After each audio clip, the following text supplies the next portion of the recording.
Assalamualaikum warahmatullahi wabarakatuh. Bismillahirrahmanirrahim. Allahumma ya Allah ihdinas siratal mustaqim siratal ladzina an'amta 'alaihim ghairil maghdubi 'alaihim waladdallin amin. Allahumma shalli wa sallim ala habibika Mustafaka Muhammad wa ala alihi wa sahbihi wa barik wa sallim asliyan amma ba'du. Yang sangat saya hormati Mustasyar PBNU sekaligus Wakil Presiden Profesor Dr. Ma'ruf Amin, yang saya hormati Rais Am PBNU, Rais Am NU Kiai Haji Miftahul Akhyar, Ketua Tanfid PBNU yang juga masih bernambah sama saya, Kiai Haji Said Akil, yang saya tadi senang sekali marahnya, senang sekali girohnya, karena itu memang khas keluarga kami. Jadi kalau nggak kesampaian marah itu bagus. Jadi diantara sifatnya para nabi itu wayakhdufulillah, kalau agama nggak dapat apa tadi jatah ya, nggak tahu saya maknanya itu. Jadi wayakhdufulillah wayardoliridho. Semua yang saya hormati, ini ada Ibu Menteri Ibu Ida Fauzia, ada Gubernur Jatim Ibu Khofifah, yang sangat saya hormati keluarga besar Mbah Wahab Hasbullah. Di sini secara berurutan ada Nyai Mutmainnah, ada Nyai Mahfuzah, ada Nyai Hizbiyah, ada Nyai Mujidah. Yang sangat saya hormati Kiai Haji Hasib, Kiai Haji Rokib, semua yang saya hormati para santri, para alumni. Alhamdulillah tadi acaranya banyak sekali, jadi saya nanti ngaji insya Allah 15 menit. Karena menurut saya solusi bangsa ini itu mudah sekali kalau mau niru Mbah Wahab. Saya kemarin ditilii Gus Hasib, saya tidak bilang bertamu, karena kalau tamu itu seakan-akan saya yang jadi tujuan, tapi niliilah karena beliau orang sepuh. Kemudian beberapa hari dikasih paketan buku beliau tentang Mbah Wahab, buku dari beliau tentang Mbah Wahab. Tapi sebetulnya saya tahu banyak tentang Mbah Wahab tanpa buku itu, karena Mbah Maimun, guru saya, juga bapak saya, Kiai Haji Nur Salim sering cerita. Kiai Wahab itu pedagang, juga ulama, juga politikus, juga pahlawan. Kita sebetulnya melihat itu sederhana, hanya sederhana dalam pikiran ulama. Jadi pernah suatu ketika Sayyidina Ali itu marah besar ketika melihat umat Islam itu pasif itu tidak aktif, sehingga beliau marah besar. Di antara kalimatnya itu, karena ini tengah-tengah kalimat, langsung pakai fa'ataf atau fa'tafrek atau apa sajalah, nanti terserah santri-santri yang iqrob. Fakubhan lakum hina sirtum gharadun yurma. Jadi umat ini akan buruk sekali ketika posisinya itu objek yang jadi sasaran tembak atau sasaran perasan pihak lain. Ketika misalnya haji itu bagus prospek, nanti ujung-ujungnya yang bikin sajadah kadang orang sana, mau biang kubu sebelah, nanti sensitif secara politik. Nanti ketika umat Islam punya kebutuhan pakaian ihram besar, juga yang produk kadang orang lain. Begitu seterusnya, sehingga setiap kebutuhan kita pun yang produk itu orang lain. Sehingga Mbah Wahab berpikiran sampai impor mori, pas itu kain putih. Begitu juga traveling, ketika umat Islam butuh mudah pergi ke Mekah untuk haji dan umroh, juga bironya itu kadang orang lain. Zaman itu Hindia Belanda, sehingga beliau dulu sudah mendirikan semacam biro haji. Itu semua adalah madhab, di antara madhab Sayyidina Ali ketika beliau mengatakan fakubhan lakum hina sirtum gharadun yurma. Buruk sekali kamu di mana-mana ini jadi objek. Misalnya kira-kira ginilah, kalau kholnya Mbah Wahab itu ada 10.000 santri, dan semuanya karena keluarga kiai itu dermawan, sama Bu Mujidah dikasih makan semua. Nanti cateringnya yang menyediakan orang lain, kita tidak punya kecakapan produksi itu atau melayani itu. Sehingga perdagangan Mbah Wahab dalam tradisi keulamaan itu dimaknani sebagai supaya kita ini jadi aktor, baik di perdagangan, di politik, maupun dalam solusi urusan-urusan publik. Misalnya sekarang ada problem apalah, sebetulnya solusinya gampang sekali. Ketika kita minus atau ketika kita tidak berkecukupan, mulai dulu ulama itu solusinya gampang. Pernah suatu Abdul Qasim Al-Junaidi atau siapa sajalah, ini karena polanya sama, menyuruh muridnya, saya tolong belikan ikan. Cara sekarang mungkin dikasih uang 50.000, terus dikasih tahu sama muridnya, Pak Yai uangnya tidak cukup karena harga ikannya 70.000. Terus kata gurunya, beri lebih murah lagi. Uang 50 aja tidak cukup, kok cari yang lebih murah. Kata beliau, arkhisuhu bitarki. Ya bikin murah karena kamu tidak berkeinginan. Jadi nggak usah belikan katanya. Ini penting sekali karena dulu ada solusi, masyhur itu makalahnya Imam Syafi'i itu. Kata beliau, fa innal ghina anisya'ila bihi. Kalau kamu ingin tidak tergantung sesuatu, maka hindari sesuatu itu. Jangan memaksakan memenuhi sesuatu itu dengan memaksakan, tapi hindari sesuatu itu. Saya misalnya kalau nuruti kepengin misalnya, kalau saya dengan nafsu serakah saya, mungkin saya ingin punya mobil mewah, ingin apa saja. Tapi itu membuat saya tersiksa karena harus menyediakan ini itu. Ya sudah, tidak usah ingin. Sehingga mudah sekali. Makanya kata ulama dulu, fa innal ghina anisya'la bihi. Untuk menjadi berkecukupan, usahakan banyak hal yang tidak Anda butuhkan. Semakin banyak hal yang kita butuhkan, maka kita akan tergantung akan sesuatu itu. Makanya banyak ilmuwan, saya sering diskusi sama pakar-pakar sama ilmuwan. Apakah negara Amerika itu negara yang kuat? Banyak ilmuwan yang berpikir itu ilmuwan politik, bukan tasawuf. Berpikir negara paling lemah itu ya kayak Amerika. Karena semakin powernya kuat, ketergantungannya semakin kuat. Untuk memenuhi kebutuhan listrik harus begini, untuk kebutuhan minyaknya harus ini. Semakin kita kuat, maka ketergantungan akan sesuatu semakin banyak. Jadi ibarat orang yang punya Alphard sama yang enggak, kayak mana ya? Kayak yang enggak, karena kebutuhannya ada banyak. Artinya dalam kondisi krisis, ulama masih punya solusi, yaitu al-ghina itu anisya'la bihi. Jadi usahakan ketercukupan itu karena menghindari kebutuhan-kebutuhan yang tidak primer, yang tidak prinsip. Bukan memaksakan semuanya terpenuhi. Karena kita ini ulama. Dulu ketika sebelum ada negara, belum ada TNI, itu ulama punya cara untuk melawan Belanda. Karena mereka terbiasa punya loyalis, punya muhibbin, punya ghirah, punya strategi. Sehingga Belanda itu kesulitan ngedip ulama. Apalagi mereka terus ke Mekah, ketemu komunitas internasional yang semuanya berfatwa bahwa penjajahan harus dilawan. Itu luar biasa. Belum ada negara, nggak ditopang negara, kemudian tetap bisa melakukan perlawanan. Coba kalau dulu ngelawan nunggu, wah saya mau melawan penjajah kalau saya diangkat jadi TNI, saya mau melawan kalau saya punya otoritas yang disahkan negara, itu ribet, negara belum terbentuk. Makanya ini saya tidak akan ngaji lama-lama, tapi saya akan cerita khas Mbah Wahab sesuai riwayat yang saya dapatkan dari guru-guru kami, bahwa beliau tadi seperti yang dikatakan Pak Said, membina dan menyebarkan NU kemana-mana tanpa uang proposal. Nggak kebayang saat itu proposal kepada siapa, negara sendiri masih susah. Lalu mau diajukan kemana? Terus yang mau tanda tangan itu ya siapa? Jadi yang saya tahu tadi, yang penting kita niru sesuai yang diidam-idamkan tadi Sayyidina Ali. Jangan sampai kalian itu menjadi gharadun yurma. Ada apa saja orang lain yang memikirkan labanya, kita yang jadi objek. Sehingga zaman itu kita terima kasih semua sama Mbah Hashim, sama Mbah Wahab. Karena ini zuriyatam ba'duha min ba'd.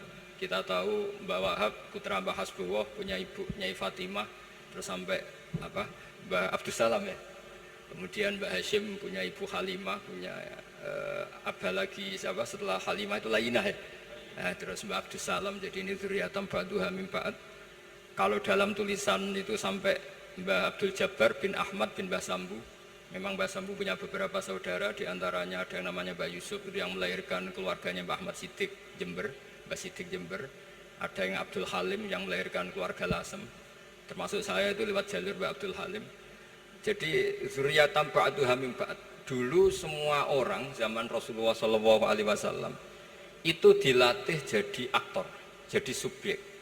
Sehingga orang yang miskin pun ketika perang Tabuk, perang Dzatil Usrah, itu semua menyumbang. Ada yang menyumbang emas yang nggak terkira, yaitu Sayyidina Utsman. Ada yang cerita, ya Rasulullah saat tadi malam buruh dan punya beras hanya 2 kilo, yang 1 kilo saya sumbangkan jenengan, yang 1 kilo saya pakai untuk keluarga kami. Sekarang logikanya sederhana, kalau orang miskin 3.000, pas itu anggap saja pasukannya misalnya 3.000. 3.000 nyumbang beras 1 kilo, itu artinya terdapat 3.000 kilo beras. Artinya apa? Orang Islam yang miskin membiayai dirinya sendiri untuk makan. Dan mereka adalah aktor heroik. Tapi kalau misalnya ini orang-orang miskin ini tidak mau urun rembuk, kemudian menjadi beban negara, maka yang harusnya dipakai senjata, dipakai beli sembako. Dulu zaman Nabi meskipun orang itu miskin, itu semuanya bersifat heroik. Sehingga perang Dhatul Usra itu perang paling dikenang Al-Quran. Nah, efek dari ingin memberi adalah tidak tamak. Makanya kalau dalam kitab tasawuf, itu orang pikir itu gak dikritik. Yang dikritik orang tomak. Karena orang menvonis orang lain kikir itu pasti karena berkeinginan mendapat. Kalau tidak berkeinginan mendapat, maka orang lain tidak akan kamu vonis sebagai kikir. Andai kan kita semua ingin memberi sumbangan kepada Indonesia, maka kita tidak akan menvonis pemerintahan kita tidak becus ngurmat kita. Meskipun pemerintah tentu berkewajiban ngurmat orang-orang miskin itu tentu. Tapi andai kan semua orang miskin berpikir ingin menyumbang pemerintah, maka tidak akan menyalahkan pemerintah ketika faktanya nanti suatu saat atau kapan saja, semoga ini tidak terjadi, itu tidak mampu menyumbang. Karena masyarakat kepikirannya memberi, bukan mendapat. Ini solusi-solusi yang diajarkan Rasulullah SAW yang disebut al-yadul ulya khairum minal yadis sufla. Jadi bahwa posisi memberi jauh lebih baik ketimbang posisi menerima. Sehingga ketika Allah mensifati orang baik itu siapa? Allah mensifatinya sederhana. Wa mimma razaqnahum yunfikun. Orang yang kepinginannya itu yang memberi. Itu dulu zaman Nabi, pas perang Khandaq, pas perang Tabuk, pas beberapa perang, itu orang yang paling miskin pun turun. Sampai orang-orang munafik mencibir, innallaha ta'ala la ghaniyun an shadaqati hadza. Allah tidak butuh sedekah hanya 1 kilo. Tapi coba efeknya dari sedekah 1 kilo itu tadi, misalnya orang miskin yang perang 3.000, itu semuanya memakan uangnya sendiri setidaknya nggak jadi beban negara. Terus mentalnya itu patriotik. Dari mental patriotik itu ketemu Belanda kayak apa, mereka bisa makan apa saja. Mulai ares gedang, mulai apa saja, yang penting halal. Karena mentalnya dari awal heroik. Tapi andai kan mereka mentalnya tomak, mungkin sudah mati. Karena, wah nunggu negara ngasih makan, proposal dulu, sedang mati. Tapi orang dulu enggak, karena heroik, inginnya memberi sehingga bisa mendapatkan solusinya sendiri. Ini solusi yang saya tawarkan sebetulnya ini Mudawwan, artinya Mudawwan itu ada di beberapa kitab, lihat di beberapa tafsir istilah perang Dhatul Usra, perang Tabuk atau perang apa saja itu memang zaman itu susah sekali. Itu menjadi solusi utama adalah setiap orang ingin bermental patriotik. Nah, kalau sudah orang bermental patriotik itu gampang, mengukur apa saja itu gampang. Karena tadi dari 3.000 atau 1.000 atau apa saja pasukan, sampai ada yang urun tadi beras 1 kilo, tapi 1 kilo itu menjadi satu watak, satu karakter bahwa bangsa ini inginnya memberi sama negara, sehingga negara ini mudah merdeka. Coba kalau semua orang miskin zaman itu bermental ingin mendapat, ribut proposal, nyalahkan ini, nggak didata miskin tersinggung, kan capek. Jadi ini memang zaman akhir ya, agak aneh, orang nggak didata miskin itu tersinggung. Kalau besanan nyari yang kaya, tapi kalau ada sumbangan nyari sebagai yang miskin. Jadi kalau tanya solusi khas ulama, kita belajar dari perang Dhatul Usra. Itu orang yang miskin semuanya urun. Nah, barokahnya urun itu kemudian mereka bermental patriotik. Barokahnya patriotik, yang kaya, yang miskin, yang pinter semuanya berkontribusi untuk menyumbang negara. Akhirnya negara ini bisa merdeka sebelum terbentuk TNI, sebelum terbentuk Polri. Karena tadi keinginan memberi, keinginan patriotik. Sehingga cerita buyut-buyut saya ketika Belanda atau apa Jepang, itu yang dicari di geladak saya itu ya kitab. Karena kitab ini dianggap sumber inspirasi mereka melawan Belanda. Dulu kita tahu masyarakat kita itu kalau ngerti Belanda itu dipanggil Doro, wis penjajah jadi diundang Doro. Itu kan terlalu dulu. Sehingga orang Arab itu kadang agak dengan tanda kutip mencibir kita. Kalau bahasakan negara jajahan itu mustakmarin, negara yang perlu rame, karena cara berpikir masih terbelakang. Wong penjajah kok dipanggil Doro. Terus ketika beberapa kiai melihat Belanda baik karena di alun-alun dikasih masjid gini-gini, sudah tidak berontak karena anggap Hindia Belanda itu baik. Baru ketika era beberapa ulama, ada Mbah Hashim, ada Mbah Hasbuh, tadi kata beliau Dwi Tunggal tadi, terus ada fatwa resolusi jihad, sehingga mereka baru sadar bahwa Belanda itu ancaman. Kayak apa pentingnya ilmu, kayak apa pentingnya fikih. Karena di fikih jelas, jihad untuk melawan penjajah itu fardu kifayah. Tapi jika musuh kadung ada di kita, maka itu fardu ain. Tidak lagi ada prasyarat harus lelaki, harus merdeka, enggak, perempuan pun harus terlibat. Sehingga kita punya pahlawan kayak Cut Nyadin, beberapa daerah Kartini. Itu ada di khazanah kitab-kitab fikih kita. Jadi kita tidak pernah kehilangan khazanah untuk menjawab muskilatus zaman, untuk menjawab problem-problem zaman. Tapi yang penting kita selalu ngaji, selalu belajar. Saya adalah orang yang sebetulnya pernah ingin terkenal karena saya itu suka belajar.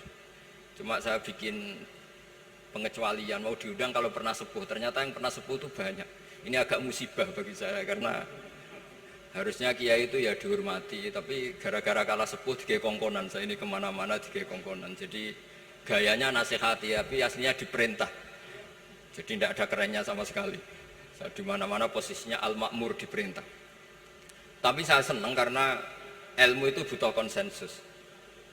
Andai kan saya tidak pernah ngaji di depan Mbah Mun, di depan bapak, di depan guru-guru, maka mungkin saya tidak pede atas bacaan yang saya baca.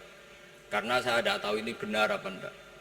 Jika masyhur dalam guyonan santri, ada orang tidak baca-baca kitab, cari kamus sampai mati tidak ketemu, karena dia bacanya lam tardiman. Wah itu cari di kamus sampai mati tidak akan ketemu. Bareng tanya gurunya, ini apa Pak Yai? Oh itu lam tarodaman.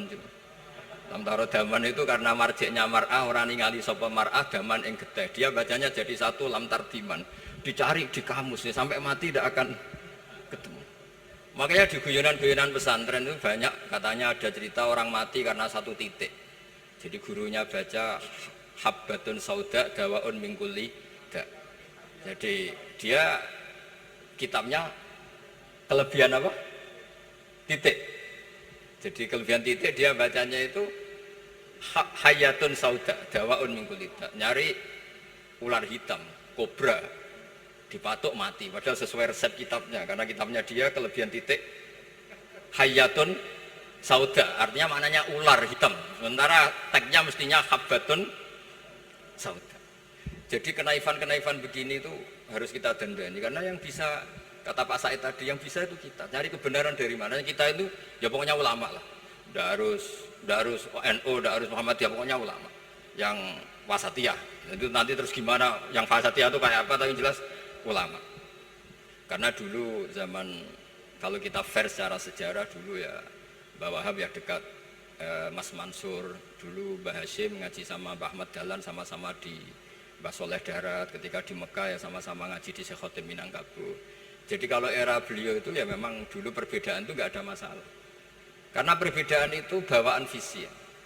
Saya belajar usul fikih di antara yang diceritakan di buku-buku Mbah Wahab, beliau itu ahli usul fikih.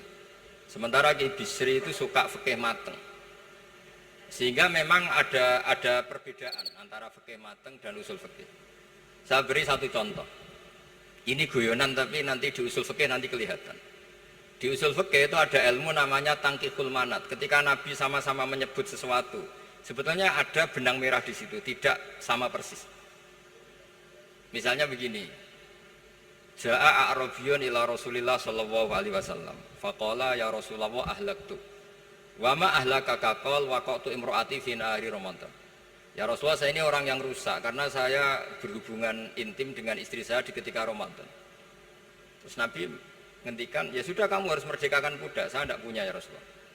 Ya sudah kamu puasa 2 bulan berturut-turut. Kata beliau, puasa baru sehari saja kecelakaan apalagi 2 bulan. Karena kamu orang Arab lah, orang Arab itu dia cerita ini di Arab juga. Terus ya sudah kamu sedekah sama 60 orang miskin. Saya ini orang paling miskin. Susah kan menghadapi orang miskin seperti ini. Nah, pertanyaannya secara usul fikih, menurut mazhab Syafi'i, sanksi berat itu hanya untuk yang berhubungan suami istri. Sehingga kalau membatalkannya pakai rokok, pakai minum, pakai makan, tidak kena sanksi seberat itu. Masuk akal kan, karena memang hubungan suami istri dalam banyak hal, misalnya haji, itu ifsad, yang benar-benar ifsad, bisa merusak haji secara total. Tapi menurut Imam Malik, pikiran Imam Syafi'i itu dianggap aneh. Loh ini hubungan suami istri itu statusnya mubah, sesuatu yang boleh. Maka semua hal yang boleh tapi merusak kehormatan Ramadan, maka ketentuannya sama. Yaitu misalnya nggak sakit, nggak apa, pagi-pagi nyate. Wah itu kan melecehkan Ramadan, nggak sakit, nggak apa, kok pagi-pagi nyate. Perlu dicatat karena hubungan suami istri itu sesuatu yang boleh. Berarti kalau yang boleh merusak Ramadan hukumannya berat, makan yang statusnya boleh juga hukumannya berat. Itu dulu bapak saya ketika bikin analogi itu mau cerita sederhana gini. Hak di ono santri ya goblok, kandanane aneh. Istrinya lapor ke kiainya, Pak Yai, santri jenengan kalau sama istri sering mukul itu nabok pakai tangan. Santrinya dipanggil kan alumni, kamu jangan sering mukul istri kamu gini-gini. Iya Pak Yai, njeh. Suatu saat 2 minggu istrinya lapor lagi, sekarang tidak nabok Pak Yai, nyaduk. Karena yang dilarang hanya nabok. Dipanggil kiai, lo kamu katanya masih sering nyaduk istri kamu. Yang dilarang kan mukul, sekarang nyaduk. Kapan-kapan meludahi. Nah, artinya di usul fikih dijelaskan bahwa makna haramnya naboi adalah hurmatul idza, haramnya menyakiti. Maka nyaduk sama, meludahi sama, menerlantarkan sama. Itu dulu bahwa ahlinya bikin usul fikih seperti itu.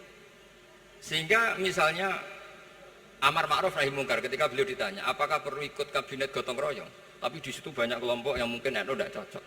Pikirannya kayak apa harus ikut, justru ikut benahi dari dalam. Meskipun dari ikut itu bahwa Wahab nyun sewu yang ngalami fitnah yang macam-macam dituduh karena zaman itu nasakom. Tapi itu beliau santai saja. Tapi zaman itu memang itu sah karena zaman itu belum dibubarkan. Jadi yang dialami Mbah Wahab ini luar biasa. Semuanya harus jadi pelajaran bagi kita. Makanya jangan pernah meninggalkan ilmu yang bernama usul fikih, karena fikih yang mateng itu cara basa Jawa ini akan kehilangan stok teks. Misalnya Nabi sedekah pakai kurma atau pakai apa makanan pokok. Itu hadisnya itu kurma, sama Imam Syafi'i digenti kutu ahli baladi, yaitu makanan pokok dari negara. Sehingga kita tidak bisa mentang-mentang Nabi sedekahnya pakai kurma terus kita orang miskin kita kasih kurma. Bisa linu tuh nih kalau makan kurma orang Indonesia itu. Karena yang penting itu kutu ahli balad, bukan kurma. Bukan mentang-mentang Nabi sholat di Mekah Medina, kalau ingin persis sunnah Rasul, sholatnya harus di Mekah Medina. Kalau di Indonesia Nabi tidak pernah sholat di Indonesia. Sunnah Rasul sholatnya di Mekah Medina, bisa ada orang sholat kalau gitu.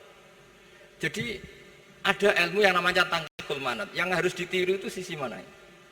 Nah dalam konteks Arabi tadi terus kemudian ada dibuang, Ja'a Arabion, kata Arabi itu dibuang. Datang orang Bedui, orang kota pun kalau punya kesalahan yang sama hukumannya juga sama, maka kata Arabi dibuang. Nah menurut Imam Malik kata jima, hubungan suami istri juga dibuang, digenti membatalkan puasa dengan apa saja yang tanpa uzur syarat. Jadi ini kealiman kiai-kiai Indonesia dulu itu, misalnya kentong, dulu meskipun ada yang bilang bid'ah, kentong itu bid'ah karena mirip orang Nasrani. Orang Nasrani itu bentuk kentongnya di kelenteng itu tidak seperti kentong kita. Adat Indonesia kalau pos kampleng ada maling, ada banjir pakai kentong. Jadi adatnya memanggil itu pakai kentong. Makanya kiai-kiai dulu, oh ini mirip orang Nasrani, enggak mirip pos kampleng katanya. Padahal jelas ya, menurut hadis sahih jelas ketika ada sahabat usul ya Rasulullah bikin kentong, wah jangan, nakus itu nanti kayak Nasrani. Bikin buk itu trompet, jangan nanti mirip orang Yahudi. Ya dengan api ya Rasulullah, jangan nanti mirip Majusi. Datang sahabat tergesa-gesa, beliau mimpi kalau diajarin azan. Azan itu maknanya al-ilam, memberi maklumat waktu sholat. Akhirnya ada azan. Kemudian ulama Indonesia dulu Mbah Hashim sama Kiai Fakih Mas Kemambang, yang satu anti kentong, yang satu pro kentong. Itu dulu ya saling menghormati, nggak masalah. Karena fikih itu sekali khilaf itu mirip-mirip. Tadi Pak saya Takil nyinggung Palestina. Saya pernah ke Palestina. Itu banyak ulama Mesir yang mengharamkan orang datang ke Yerusalem, ke Masjid Aqsa. Karena mau tidak mau harus dapat visa Israel, berarti ngaku eksistensi Israel. Karena dianggap mengaku eksistensi Israel maka hukumnya haram. Tapi saya pernah ketemu Imam Masjid Aqsa. Beliau bilang begini, Pak Bahak, kalau orang Islam dari seluruh dunia tidak datang ke kami, maka eksistensi kami dianggap diabaikan oleh komunitas internasional. Dan itu dengan mudahnya Israel mencaplok kita. Sehingga separuh ulama Mesir juga mewajibkan yang mampu harus ke sana. Dengan cara itu, Aqsa aman karena masih diperhatikan ulama atau komunitas internasional. Yang satu cara pandang ke sana berarti ngaku eksistensi Israel karena ada visa Israel. Yang satu bilang harus ke sana, dengan itu eksistensi Masjid Aqsa terjaga karena masih diperhatikan ulama atau komunitas Jadi di mana-mana khilaf itu ya seperti itu. Tapi alhamdulillah di kita itu khilaf itu biasa. Sehingga zaman kita mondok, saya itu pernah pengalaman buruk sekali saya ketika jadi Rois Musyawarah Fatul Mu'in. Itu ada pertanyaan gini Gus Hasib. Saya tanya gini sama orang, Gus, soft paling utama itu yang nomor berapa? Nomor 1 kata saya. Yang kedua, yang soft berikutnya, iya yang berikutnya. Kalau sudah tahu soft terbaik itu yang nomor 1, kenapa masjid gak dipakai memanjang selatan utara? Biar semuanya nomor 1. Selagi masjid itu memanjang barat timur, pasti ada soft 1, 2, 3. Itu kan kurang ajar betul. Jadi supaya orang soft 1 semua ya tinggal desain masjidnya, yaitu memanjang utara selatan. Selagi masih memanjang barat timur, pasti soft 2, 3. Terus saya kebalik tanya, lalu setelah begitu yang paling abdul siapa? Yang sisi kanannya imam. Ya sudah imamnya dipojokkan pol selatan, biar semuanya dari pol kanan. Nanti ada masalah lagi, yang paling abdul siapa? Yang paling dekat imam. Yuskono kerubuti imam kan gitu. Jadi kalau nuruti fikih itu ya memang ilmu logika. Sehingga banyak orang jadi wali itu dari hasil istihadnya. Ada orang jadi wali karena sering sholat di shaf awal. Tapi ada wali pesaingnya justru jadi wali karena kalau sholat di belakang. Tapi tetap wali. Suatu saat dua wali ini ketemu. Loh, kamu kok wali? Padahal kalau sholat paling belakang. Saya tuh malu sama Allah. Kok kayak sok suci ya gue ngarep gitu. Jadi wali karena adab bukan karena malas loh. Saya itu gak pede. Saya saja kok sholat di depan. Maksudnya kok kepedean itu. Tapi tentu rasanya tetap baik yang di depan. Ini saya bukan bela yang, kenapa saya cerita bela yang belakang, karena yang bela jarang gitu, makanya saya. Dan kebetulan saya kalau sholat ya sering di soft belakang. Tapi ini saya cerita betapa logika fikih itu khazanahnya banyak dan luas. Dan kita bicara usul fikih itu biasa.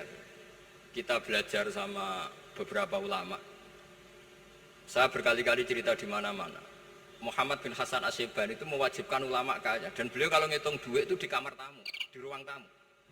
Sehingga santri itu kepikiran nyalami template. Kan cara orang Jawa kan meliti ngitung duit kok di ruang tamu. Tapi ternyata alasannya beliau masuk akal. Ben santri ku roh nak kiye ini di duit, jadi ra perlu kepikiran nyumbang gula. Ya masuk akal. Tapi yang nyimpen duit ya masuk akal, wong duit kok dipamer-pamerno. Tapi yang pamer nggih monggo nak niate ben wong liya ndak perlu berempati, nggak perlu sakit. Jika nggak butuh didata dapat BLT, mereka duit tidak kok. Itu semuanya istihad. Assalamualaikum warahmatullahi wabarakatuh.